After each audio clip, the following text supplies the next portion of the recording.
ಮಕ್ಕಳೆಲ್ಲ ನಿಂತಿದ್ದಾರೆ ಇಲ್ಲಿ. ಆ್ಯಕ್ಚುಲಿ ಇದು ಪೆರಿಯಳ್ಳರ್ ಸ್ಟ್ಯಾಚ್ಗೆ ಹೋಗುವಂಥ ಒಂದು ರೂಟು ನೋಡ್ಬೋದು. Shipping corporation Kanyakumari. Oh my god, ಬೇಗ ಬೇಗ ಹೋಗ್ತಾರೆ. ಇಷ್ಟೊಂದು ರಶ್. ಆಮೇಲೆ ಬಂದ್ಬೇಕಿದ್ರೆ ನಾವು ಇದಕ್ಕೆ ಹೋಗ್ಬೋದು. ಹೀಗೆ ಶಿಪ್ಪಲ್ಲಿ ಹೋಗ್ಬೇಕು ಅಂದರೆ ಇಷ್ಟೊಂದು ಕ್ಯೂ. ಒಂದು ಅರ್ಧ ಕಿಲೋಮೀಟರ್ ಕ್ಯೂ ಇದ್ದಂಗಿದೆ ಇದು ಆಲ್ಮೋಸ್ಟ್. ಎಷ್ಟೊತ್ತಾಗುತ್ತೋ ಗೊತ್ತಿಲ್ಲ.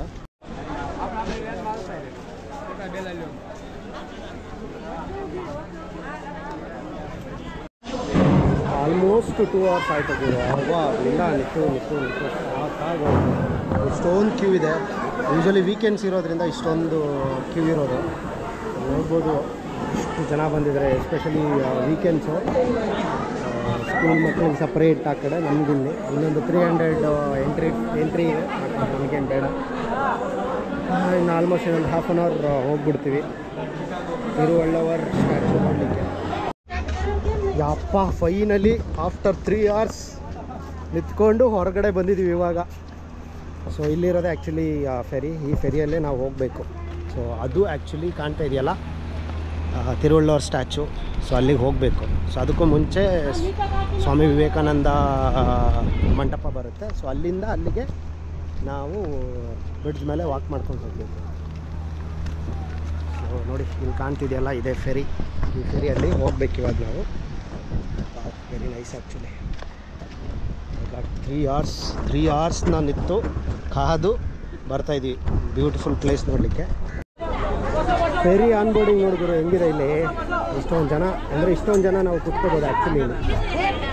Very nice. ಎಲ್ಲ ಒಂದು ಹತ್ರ ಕುತ್ಕೊಂಡ್ರೆ ಆಯಿತು.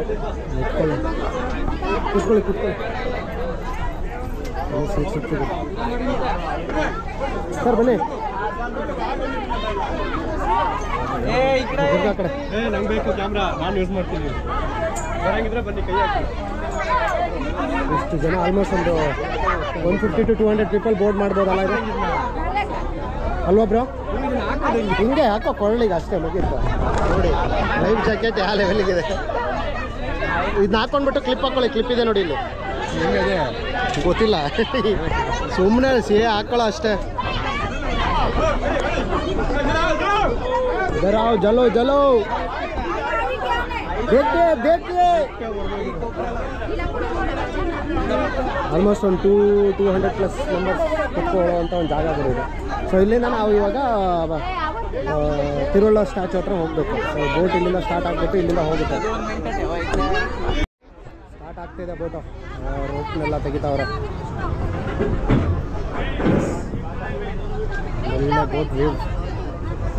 ಸೊ ಆ್ಯಕ್ಚುಲಿ ನಮಗೆ ಕಾಣ್ತಾ ಇದೆಯಲ್ಲ, ಈ ಕಡೆ ಬಂದ್ಬಿಟ್ಟು bay of Bengal, and straight ಬಂದ್ಬಿಟ್ಟು ಇಂಡಿಯನ್ ಓಷನ್ನು, ಆ್ಯಂಡ್ ರೈಟ್ ಸೈಡ್ ಬಂದ್ಬಿಟ್ಟು ಅರೇಬಿಯನ್ ಸಿ.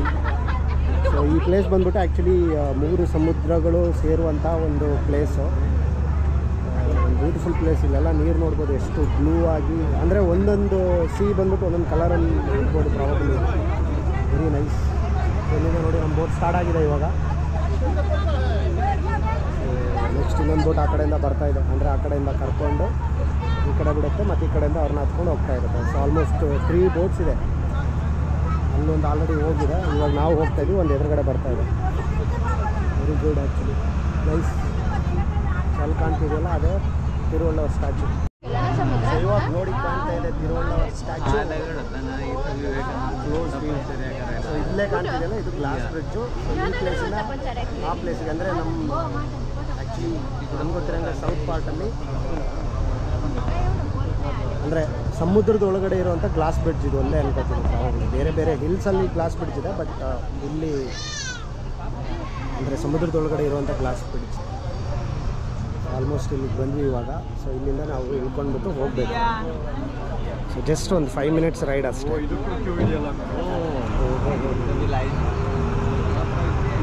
ಬಟ್ ಇದು ಅಷ್ಟೊಂದು ಲೇಟ್ ಆಗಲ್ಲ ಅನ್ಕೋತೀನಿ, ಪ್ರಾಬಬ್ಲಿ ಬೇಗ ಆಗ್ಬಿಡುತ್ತಿದೆ. ಸೊ ಅಲ್ಲಿಂದ ಇಲ್ಲಿಗೆ ಬಂದು ಇಳಿದಾದ್ಮೇಲೆ ಇದು ಬಂದ್ಬಿಟ್ಟು ವಿವೇಕಾನಂದ ರಾಕ್ ಮೆಮೋರಿಯಲ್ಲು. ಸೊ ಅಲ್ಲಿ 75 rupees ಪೆರಿಗೆ ಕೊಟ್ಟರೆ, ಇಲ್ಲಿ 30 rupees ಮತ್ತೆ ಪರ್ ಎಂಟ್ರಿ. ಯಾಕೆಂದರೆ ಇದು ಬಂದ್ಬಿಟ್ಟು ಸಪ್ರೇಟ್ ವಿವೇಕಾನಂದ ಅವರ ಅಂದರೆ ಅವ್ರದ್ದೊಂದು ಟ್ರಸ್ಟ್ ವತಿಯಿಂದ ಇಲ್ಲಿ ಮಿಷನ್ ಅಂದರೆ ಅವ್ರನ್ನ ಮಾತ್ರ ಇದು ಮ್ಯಾನೇಜ್ ಮಾಡ್ತಾರೆ. ಸೊ ಅದಕ್ಕೋಸ್ಕರ ಇಲ್ಲಿ ಮತ್ತೆ 30 ರೂಪೀಸ್ ಕೊಟ್ಬಿಟ್ಟು ಮೇಲ್ಗಡೆ ಹೋಗ್ಬೇಕು. ಅಲ್ಲಿ ಕಾಣ್ತಿದೆಯಲ್ಲ ಇದೇ ವಿವೇಕಾನಂದ ಮೆಮೋರಿಯಲ್ ಸಣ್ಣ ಮಂಟಪ. ಸೊ ಜಸ್ಟ್ ಬಂದ್ಬಿಟ್ಟು ಒಂದು ವಿವೇಕಾನಂದ ಅವರ ಮೆಮೋರಿಯಲ್ಗೆ ಕಟ್ಸಿರೋವಂಥದ್ದು. ಬಿಸಿಲು ಸರಿಯಾಗಿ ರುಬ್ತಾ ಇದೆ. ಆ್ಯಕ್ಚುಲಿ ಈ ಥರ ಹೋಗಬೇಕು ನೋಡಿ, ಚೆನ್ನಾಗಿ ಕಟ್ಸಿದ್ದಾರೆ ಒಂದು ಮಂಟಪನ, ವೆರಿ ನೈಸ್. ಸೊ ಇಲ್ಲೊಂದು ಇದೆ, ಪ್ರಾಬಬಲಿ ಅವರು ಅಂದರೆ ಜ್ಞಾನ ಮಂಟಪ ಇರಬೇಕು, ಜ್ಞಾನ ಮಾಡಲಿಕ್ಕೆ ಈ ಕಡೆ. ಸೊ ಇದು ಕ್ಲೋಸ್ಡು ನನಗೆ ಗೊತ್ತಿರೋಂಗೆ, ಸದ್ಯಕ್ಕೆ ಓಪನ್ ಮಾಡೋಕ್ಕಾಗಲ್ಲ. ಮೇಲ್ಗಡೆ ಹೋಗ್ಬೋದು ಅಷ್ಟೇ ಪ್ರಾಬಬಲಿ. ಸೊ ನಾವು ಫಸ್ಟ್ ಅಲ್ಲಿಗೆ ಹೋಗ್ಬಿಟ್ಟು ತಿರುವಳ್ಳವ್ರ ಸ್ಟ್ಯಾಚ್ಯೂಗೆ ಹೋಗ್ಬಿಟ್ಟು ಆಮೇಲೆ ಬರ್ತೀವಿ ಅಲ್ಲಿ. ಸೊ ಎಷ್ಟು ಚೆನ್ನಾಗಿದೆ ನೋಡಿ, ಅಂದರೆ ಫುಲ್ಲು ಸಮುದ್ರ ಮಧ್ಯದಲ್ಲಿ ಒಂದು ರಾಕ್ ಮೇಲೆ ಕಟ್ಟಿರುವಂಥ ಒಂದು ಸ್ಟ್ಯಾಚ್ಯೂ ಇದೆ, ಅಂದರೆ ಒಂದು ಮಂಟಪ ಕೂಡ ಇದು ಕೂಡ. Wow, so beautiful. ಈ ಥರ ಸಮುದ್ರದ ಮಧ್ಯೆ ಮಾಡಿರೋ ಚಾನ್ಸೇ ಇಲ್ಲ. ಅಂದರೆ ಒನ್ ಆಫ್ ದಿ ಕನ್ಯಾಕುಮಾರಿಗೆ ಆದಂಥ ಒಂದು ಜಿಯೋಗ್ರಾಫಿಕಲ್ ಹಿಸ್ಟ್ರಿ ಇದೆ.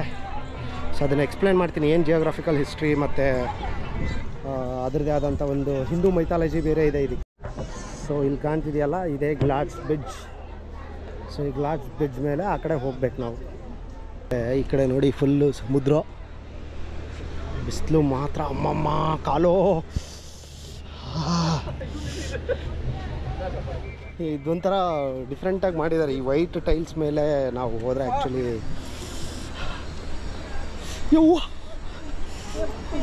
ಓ ಮೈ ಗಾಡ್, ಇಲ್ಲಿ ನೋಡಿ ಗ್ಲಾಸ್ ಬ್ರಿಡ್ಜು. ಇಲ್ಲಿ ಗ್ಲಾಸ್ ಮೇಲೆ ಏನು ಬಿಸಿ ಇಲ್ಲ, ಬನ್ನಿ. ಇಲ್ಲ ಅಂದರೆ ಇನಿಷಿಯಲಲ್ಲಿ ಅಷ್ಟೇ. ಇಲ್ಲಿ ಬನ್ನಿ ಎಲ್ಲಿ ಇಲ್ಲಿ ಹ್ಞೂ ಹೌದು ಬ್ರೋ. ಓ ಮೈ ಗಾಡ್, ಚೆನ್ನಾಗಿದೆ ಅಲ್ಲ, ಒಂಥರ ಸಖತ್ತಾಗಿದೆ ನೋಡಿ. ಸೊ ತಿರುವಳ್ಳವರ್ ಸ್ಟ್ಯಾಚ್ಯೂ ಫುಲ್ ಕೆಳಗಡೆ ಫುಲ್ಲು ರಾಕು, ಸಮುದ್ರ, ಗ್ಲಾಸ್ ಬ್ರಿಡ್ಜು. ಈ ಕಡೆ ಫುಲ್ಲು ಸಮುದ್ರ, ಈ ಕಡೆ ಫುಲ್ಲು ಕನ್ಯಾಕುಮಾರಿ ಪ್ಲೇಸ್ 3 ಇನ್ನೂ ಸ್ಟಿಲ್ ಕನ್ಸ್ಟ್ರಕ್ಷನ್ ಮಾಡ್ತಿದ್ದಾರೆ. ಸೊ ಇಲ್ಲಿ ಕಾಣ್ತಿದೆಯಲ್ಲ ನಿಮಗೆ ವೈಟ್ ಟೈಲ್ಸು, ಇದು ಅದಕ್ಕೇನು ರೆಸಿಸ್ಟೆನ್ಸ್ ಇದೆ, ಹೀಟ್ ರೆಸಿಸ್ಟೆನ್ಸ್ ಏನಾದರೂ ಇರಬೇಕು. ಸೊ ಯೂಶ್ವಲಿ ಈ ಥರ ವೈಟ್ ಟೈಲ್ಸ್ಗಳು ಹಾಕವ್ರೆ. ಆ ವೈಟ್ ಟೈಲ್ಸ್ಗಳ ಮೇಲೆ ಹೋದರೆ ಬಿಸಿಲು ಬರೋಲ್ಲ, ಅಂದರೆ ಹೀಟ್ ಹೊಡೆಯಲ್ಲ. ಮಿಕ್ಕಿದ್ದ ಪ್ಲೇಸ್ಗಳಿಗೆ ಹೋದರೆ ಹೆವಿ ಹೀಟ್ ಹೊಡೆಯುತ್ತೆ. ಸೊ ಫಾರ್ ಎಕ್ಸಾಂಪಲ್ ತೋರಿಸ್ತೀನಿ ನೋಡಿ, ಇಲ್ಲಿ ಹೋಗ್ತಾ ಇದ್ದೀನಿ, ಬಿಸಿ ಇಲ್ಲ. ಸೊ ಅದೇ ರೀತಿ ಬೇಕಿದ್ರೆ ಇಲ್ಲಿ ಬರ್ತಾ ಇದ್ದೀನಿ, ಈ ಹೀಟಲ್ಲಿ ಹೆವಿ ಬಿಸಿಲಿದೆ. ಈಗ ಈ ಗ್ಲಾಸ್ ಮೇಲೆ ಸೈಡಲ್ಲಿ ಎಲ್ಲಿ ಸನ್ರೈಸ್ ಬೀಳುತ್ತೆ ಅಲ್ಲಿ ಬಂದರೆ ಬಿಸಿಲಿದೆ. ಈಗ ನೋಡಿ ಕೆಳಗಡೆ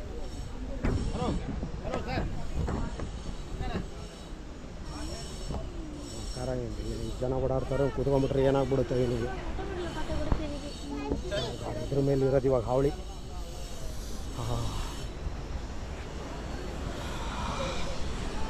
ಇಲ್ಲ ಇಷ್ಟೊಂದು ಹೀಟ್ ಇಲ್ಲ, ಬಟ್ ಅದೇನೋ ವೈಟಿಗೆ ಪ್ರಾಬಬ್ಲಿ ಹೀಟ್ ರೆಸಿಸ್ಟೆನ್ಸ್ ಇರಬೇಕಲ್ವ, ಏನು ಅನಿಸ್ತಾ ಇಲ್ಲಲ್ಲ ಹೀಟ್ಗೆ. ಸೊ ನೋಡಿ ಇದೇ ತಿರುವಳ್ಳವರ್ ಸ್ಟ್ಯಾಚ್ಯೂ ಆಫ್ ವಿಸ್ಡಮ್ ಅಂತ ಹೇಳಿ. ಸೊ ತಿರುವಳ್ಳವರ್ ಯಾರಪ್ಪ ಅಂತ ಹೇಳಿದ್ರೆ ಅವ್ರು ಬಂದ್ಬಿಟ್ಟು 5th century 4th to 5th ಸೆಂಚುರಿಯಲ್ಲಿ ಒಬ್ಬ ತಮಿಳ್ ಪೋಯೆಟು. ಸೊ ಇವಾಗ ಹೇಗೆ ನಮಗೆ ಸರ್ವಜ್ಞನ ವಚನಗಳು ಹೇಗಿದೆಯೋ ಅದೇ ರೀತಿ ಇವರು ಕೂಡ ತಿರುಕೊರಳ್ ಅಂತ ಹೇಳಿಬಿಟ್ಟು ಒಂದು ವಚನಗಳನ್ನ ಬರೆದಿರೋರು. ಸೊ ಆಲ್ಮೋಸ್ಟು 133 ಚಾಪ್ಟರ್ಸ್ ಬರೆದಿದ್ದಾರೆ. ಅದರಲ್ಲಿ ಒಂದೊಂದು ಚಾಪ್ಟರ್ಸಲ್ಲಿ 10 ತಿರುಕೊರಳ್ಗಳಿದೆ. ಸೊ ಆ ಒಂದು ಮೆಮೋರಿಯಲ್ಗೋಸ್ಕರನೇ ಈ ಒಂದು ಸ್ಟ್ಯಾಚ್ಯೂನ ಆಲ್ಮೋಸ್ಟ್ 133 ಫೀಟ್ ಹೈಟಲ್ಲಿ ಕನ್ಸ್ಟ್ರಕ್ಟ್ ಮಾಡಿದ್ದಾರೆ. ಸೊ ಇಷ್ಟು ಫುಲ್ಲು ರಾಕಲ್ಲೇ ಕಟ್ಟಿರೋದು, ಸಖತ್ತಾಗಿದೆ. ಇನ್ ಕೇಸ್ ನಾವು ಪ್ರಾಬಬಲಿ ಫ್ರಂಟ್ಗೆ ಹೋಗ್ತೀವಿ ಅನ್ಕೋತೀವಿ. ಏನು ಯಾವ ಕಡೆ ದಿಸ್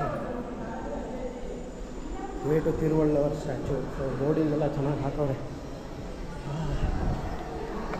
ಎಷ್ಟು ಚೆನ್ನಾಗಿ ಗಾಳಿ ಬರ್ತಾಯಿದೆ ಅಲ್ಲ. ಈಗ ಸಖತ್ತಾಗಿದೆ, ತಣ್ಣಗಿದೆ. ಹೊರಗಡೆ ಹೆವಿ ಬಿಸಿಲು, ಬಟ್ ಇಲ್ಲಿ ಮಾತ್ರ ತಣ್ಣಗಿದೆ ಒಳಗಡೆ ಬಿಕಾಸ್ ಆಫ್ ಈ ಕಲ್ಲುಗಳು. ಈ ಕಲ್ಲು ಒಂಥರ ಹೀಟನ್ನ ರೆಸಿಸ್ಟ್ ಮಾಡ್ತಾಯಿದೆ ಅನ್ಕೋತೀನಿ ಪ್ರಾಬಬಲಿ. ಇಲ್ಲಿ ನೋಡಿ way to Thiruvalluvar statue. So ಒಂದು ಕಡೆ ಎಂಟ್ರಿ, ಇನ್ನೊಂದು ಕಡೆ ಎಕ್ಸಿಟು, ಗೊತ್ತಿಲ್ಲ. Please mind your head. Yes sir. Finally ಗುರು 3 ತಾಸು ನಿಂತ್ಕೊಂಡು ಈ ಬಿಸಿಲಲ್ಲಿ ಇವಾಗ ಇಲ್ಲಿ ನಡೆಯೋದೇ ಇರೋದು ಹಿಂಸೆ ಇಲ್ಲಿ. ಸೊ ಇಲ್ಲಿ ಕಾಣ್ತಿದೆಯಲ್ಲ ನಿಮಗೆ, ಆ್ಯಕ್ಚುಲಿ ಇದು ನೋಡಿ, ಈ ಒಂದು ಪ್ಲೇಸ್ ಬಂದ್ಬಿಟ್ಟು 3 ಸಮುದ್ರ ಅಂದರೆ 3 ಸೀಗಳು ಜಾಯ್ನ್ ಆಗೋವಂಥ ಒಂದು ಸಮುದ್ರ ಇದು ಪ್ಲೇಸು. ಈ ಕಡೆ ಲೆಫ್ಟ್ ಸೈಡ್ ಬಂದಿದೆ ಏನಿದೆಯಲ್ಲ, ಈ ಕಡೆ ಲೆಫ್ಟ್ ಸೈಡು ಇದು ಬಂದ್ಬಿಟ್ಟು ಬೇ ಆಫ್ ಬೆಂಗಾಲ್ ಅಂದರೆ ಬಂಗಾಳ ಕೊಲ್ಲಿ. ಮಧ್ಯೆ ಸ್ಟ್ರೈಟ್ ಏನು ಕಾಣ್ತಿದೆಯಲ್ಲ ಇದು ಬಂದ್ಬಿಟ್ಟು ಹಿಂದೂ ಮಹಾಸಾಗರ. ಆಮೇಲೆ ಈ ಕಡೆ ರೈಟ್ ಸೈಡ್ ಏನು ಕಾಣ್ತಿದೆಯಲ್ಲ ಅದು ಬಂದ್ಬಿಟ್ಟು ಅರೇಬಿಯನ್ ಸಿ. ಸೊ ಇದನ್ನ ಆ್ಯಕ್ಚುಲಿ ಇಲ್ಲಿ ಬಂದ್ಬಿಟ್ಟು 3 ಸಮುದ್ರನೂ ಜಾಯ್ನ್ ಆಗ್ತಿರೋ ರೀಸನ್ಗೋಸ್ಕರನೇ ಇದನ್ನು ತ್ರಿವೇಣಿ ಸಂಗಮ ಅಂತ ಹೇಳಿ ಕರೀತಾರೆ. ನಿಮಗೆ ಅಲ್ಲೊಂದು ಮಂಟಪ ಕಾಣಿಸ್ತಿದೆಯಲ್ಲ, ಆ ಮಂಟಪನೇ place that is the end point, ಅಂದರೆ ಅದೇ ಒಂದು tip of the end point ಅಂತ ಹೇಳ್ಬಿಟ್ಟು. ಸೊ ಅಲ್ಲಿಂದನೇ ಆ್ಯಕ್ಚುಲಿ ತ್ರಿವೇಣಿ, ಅದೇ ಪ್ಲೇಸ್ನೇ ಆ್ಯಕ್ಚುಲಿ ತ್ರಿವೇಣಿ ಸಂಗಮ ಅಂದರೆ 3 ಸಮುದ್ರನೂ ಕೂಡ ಇಲ್ಲಿ ಜಾಯ್ನ್ ಆಗುವಂಥ ಒಂದು ಪ್ಲೇಸು, ಅಂದರೆ ಅದೇ ಭಾರತದ ಒಂದು ಲಾಸ್ಟ್ ಪಾಯಿಂಟ್ ಅಂತ ಹೇಳ್ಬಿಟ್ಟು ಕರೀತಾರೆ ಆ್ಯಕ್ಚುಲಿ. ಸೊ ಈ ಕಡೆ ನೋಡ್ಬೋದು, ಅಲ್ಲೆಲ್ಲ ನಿಮಗೆ ಎಲ್ಲೋ ಸ್ಟೆಪ್ಸ್ ಎಲ್ಲ ಕಾಣ್ತಿದೆಯಲ್ಲ, ಅದು ಬಂದುಬಿಟ್ಟು ಸನ್ ರೈಸ್ನ ನೋಡೋವಂಥದ್ದು. ಆ್ಯಂಡ್ ಇನ್ನೊಂದು ಜಿಯೋಗ್ರಫಿಕಲ್ ಹಿಸ್ಟ್ರಿನೂ ಕೂಡ ಹೇಳ್ತಾ ಹೋಗ್ತೀನಿ. ಸೊ ಇಲ್ಲಿ ನೋಡಿ, ಇವಾಗ ಕಾಣ್ತಾ ಇರೋದೆಲ್ಲ ಸಮುದ್ರ, ಫುಲ್ ಇದು ಎಲ್ಲ ದೊಡ್ಡ ಸಮುದ್ರ. So Indians are the king of Indian ocean ಅನ್ನೋ ಥರ ಇಲ್ಲಿ ನೋಡಿ, ಇಲ್ಲಿ ವೇವ್ಸ್ಗಳ ಅಲೆಗಳ ರೌದ್ರಾವತಾರ. ಬ್ಯೂಟಿಫುಲ್ ಸ್ಟ್ಯಾಚು, 133 ಹೈಟ್ ಇರೋವಂಥ ಒಂದು ಸ್ಟ್ಯಾಚು ಇದೆ ಆ್ಯಕ್ಚುಲಿ ಹೇಳಬೇಕಂದ್ರೆ. ಸೊ ನಾನು ಆವಾಗಲೇ ಹೇಳಿದ್ನಲ್ಲ, 133 ಚಾಪ್ಟರ್ಸ್ ಇದೆ ತಿರುಕುರಳಲ್ಲಿ. ಆ್ಯಂಡ್ ಒಂದೊಂದು ಚಾಪ್ಟ್ರಲ್ಲೂ 10 ತಿರುಕುರಳ್ಸ್ ಇದೆ. ಸೊ ಅದೇ ಥರ ಆ ಒಂದು ಇದಕ್ಕೋಸ್ಕರ 133 ಫೀಟ್ ಹೈಟಲ್ಲಿ ಈ ಒಂದು ಸ್ಟ್ಯಾಚು ಅಂದರೆ ಮೆಮೋರಿಯಲ್, ತಿರುವಲ್ಲವರ್ ಮೆಮೋರಿಯಲ್ ಸ್ಟ್ಯಾಚುನ ಕನ್ಸ್ಟ್ರಕ್ಟ್ ಮಾಡಿದ್ದಾರೆ. ಸಖತ್ತಾಗಿದೆ, ಫುಲ್ಲು ಸ್ಟೋನ್ಗಳಲ್ಲೇ ಮಾಡಿರೋದು, ಸ್ಟೋನ್ ಕಾರ್ವಿಂಗ್ಸು. ಸೊ ಇಲ್ಲಿ ಕನ್ಯಾಕುಮಾರಿ ಸಿಟಿ ಅಂದರೆ ಕನ್ಯಾಕುಮಾರಿ ಪ್ಲೇಸು, ಇಲ್ಲೆಲ್ಲ ವ್ಯೂ ಪಾಯಿಂಟ್, ಅದು ಸನ್ಸೆಟ್ ಅಥವಾ ಸನ್ರೈಸ್ ನೋಡೋವಂಥ ವ್ಯೂ ಪಾಯಿಂಟು. ಈ ಕಡೆ ಫುಲ್ಲು ಸಮುದ್ರ ನೋಡಿ, ಇಲ್ಲೆಲ್ಲ ಫುಲ್ ಸಮುದ್ರ. ಎಷ್ಟು ಕ್ಲಿಯರ್ ಕ್ರಿಸ್ಟಲ್ ವಾಟ್ರ್ ಇದೆ ಅಂದರೆ ಒಂಥರ ಬ್ಲೂಯಿಶ್ ವಾಟ್ರು, ಸಖತ್ ಮೈಂಟೈನ್ಡ್ ಇದೆ ವಾಟರ್. ಅಂದರೆ ಬೇರೆ ಬೀಚ್ಗಳಲ್ಲೆಲ್ಲ ನೋಡಿದ್ರೆ ಒಂಥರ ಅದು ಕೆಟ್ಟೋಗಿರುತ್ತೆ ವಾಟ್ರು, ಬಟ್ ಇಲ್ಲಿ ಅದೊಂಥರ ಬ್ಲೂಯಿಶ್, ಕ್ಲಿಯರ್ ಬ್ಲೂಯಿಶ್ ಇದೆ. ಸೊ ಪ್ರಾಬಬಲಿ 3 ಸಮುದ್ರಗಳು ಬಂದು ಜಾಯ್ನ್ ಆಗ್ತಿರೋದ್ರಿಂದ ಅದು ಕಲರ್, ವಾಟರ್ ಕಲರು ಕೂಡ ಚೇಂಜ್ ಆಗ್ಬೋದು ಅನ್ನಿಸ್ತಾ ಇದೆ ನನಗೆ. ಸೊ ಎನಿವೆ, ಇದು ನೋಡೋಕ್ಕೂ ಒಂಥರ ಖುಷಿ ಆಗ್ತಿದೆ, ಅಷ್ಟೊಂದು ವೇವ್ಸ್ಗಳು ಸಖತ್ತಾಗಿ ದುಡ್ಡಂತ ಬಡಿತಾ ಇದೆ. ಬರೀ ಎಷ್ಟೊಂದು ಜನ ಇದೆ full. Wow, Thiruvalluvar statue, wow.